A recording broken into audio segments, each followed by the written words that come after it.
Tom, you and I have talked about this concept called the ghost town funnel.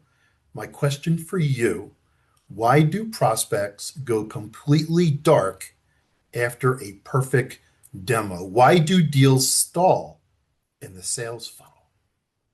Yeah, thanks, Fred. It's one of the major complaints of most sales leaders, and most of the one of the things that sales people often ignore. A deal does appear to be moving through the funnel. We get to a certain stage. It's usually about halfway through, where either there has been a demonstration or they're waiting to get the demonstration scheduled. And all of a sudden, we get ghosted. And the salesperson makes lots of excuses for the prospect. The sales leader gets more and more frustrated.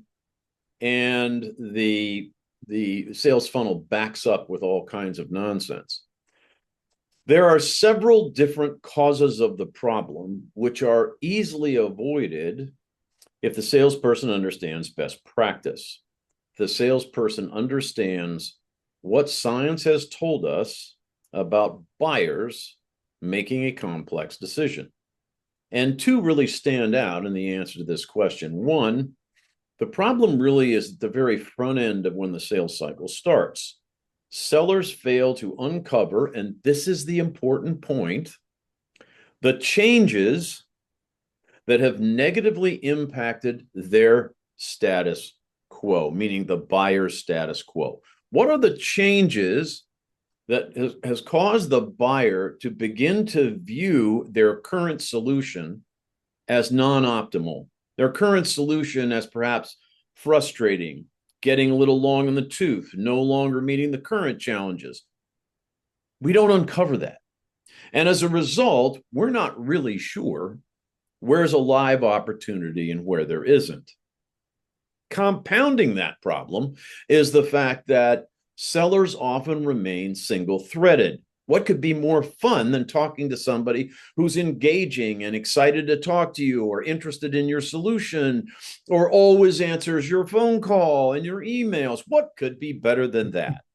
And we have no idea if that individual has any authority, if that individual is a lone wolf crying in the wilderness of otherwise satisfied people using a solution.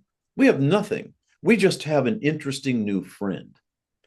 So the thing is, if we can get salespeople to uncover very early on what's changed that has you interested in considering a new solution, or what change would you like to implement to do better than you currently are, now we begin to get a resource that tells us a piece of the puzzle as to whether it's a qualified opportunity or not. The next thing is to figure out, do you have any colleagues who feel the same way? Now, that's a little bit crass the way I phrased it, but the idea is, are there other folks in your organization, particularly those in some leadership positions, who recognize the same frustration or aspiration you do? If you could get sellers to simply uncover change that may be happening outside of the company, change the company may want to make, and you could get them to understand, who all should I get in touch with? Who all should I start a conversation with? What are the list of people that I can get, have a pretty good idea, have influence on the kind of decisions I care about? I'm so much further ahead. Now, the primary reason sellers have not ever been doing that traditionally is A, they're not trained in what sales excellence requires. And their own company encourages, quick, put it in the funnel. Quick, let's close it. So we stay riding our single thread, only to be disappointed that the deal goes dark. We don't have the training, and we don't have the research time to find the answers. That's what's causing the problem.